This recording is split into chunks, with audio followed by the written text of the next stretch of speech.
Donald Trump se vante dès qu'il en a la chance d'avoir mis fin à 8 guerres, ce qui aurait dû lui valoir le prix Nobel de la paix. Je remarquais toutefois simplement au cours des derniers jours que ses supposés succès en la matière sont chambranlants.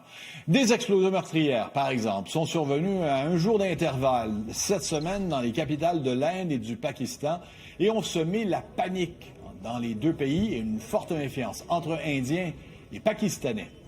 En début de semaine, la Thaïlande, elle, a annoncé la suspension de la mise en œuvre de son accord de paix avec le Cambodge voisin concernant leurs différents frontaliers, 2 semaines seulement après la signature de cette entente sous la supervision de Donald Trump.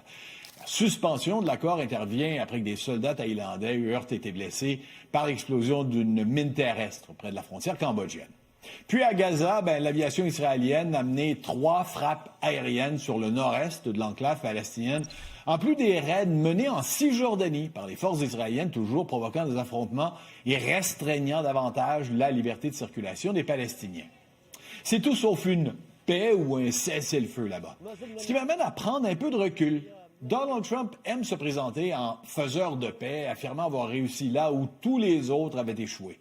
Il cite souvent les accords historiques signés entre Israël et plusieurs pays arabes ou encore la diminution de tensions en Asie. Ça semble impressionnant, mais à y regarder d'un peu plus près, ces accords reposaient déjà sur des bases très fragiles. Prenons les fameux accords d'Abraham, signés en 2020. Israël avait, à ce moment-là, normalisé ses relations avec les Émirats arabes unis, Bahreïn, le Maroc et le Soudan. D'abord dire que ces pays n'étaient pas en guerre en tant que tels avec Israël. Ils avaient surtout des intérêts économiques ou militaires à défendre et surtout une alliance à développer contre l'Iran. En d'autres mots, ces accords n'étaient pas construits sur une volonté sincère de réconciliation.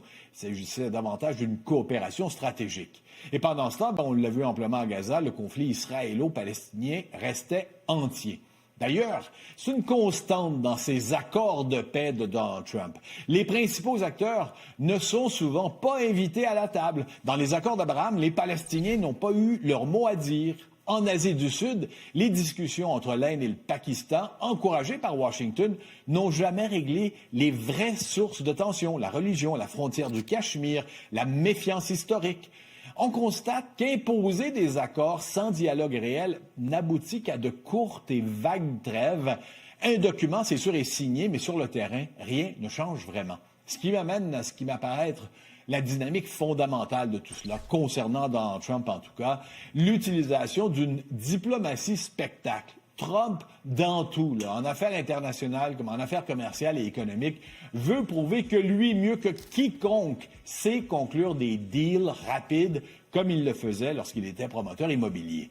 Ces accords soignent son image, mais la paix en soi, la vraie, ne se construit pas de toute évidence à coups de caméra et de signature.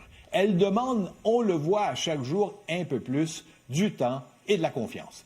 Le président américain a réussi ses coups d'éclat, mais aujourd'hui, quand on voit les tensions reprendre un peu partout, entre Israël et Gaza, et le Hamas plutôt, entre l'Inde et le Pakistan, ou même en Asie du Sud-Est, on se rend compte que ces succès sont extrêmement fragiles, essentiellement des victoires politiques à court terme, et pas véritablement des fondations solides pour un avenir plus pacifique.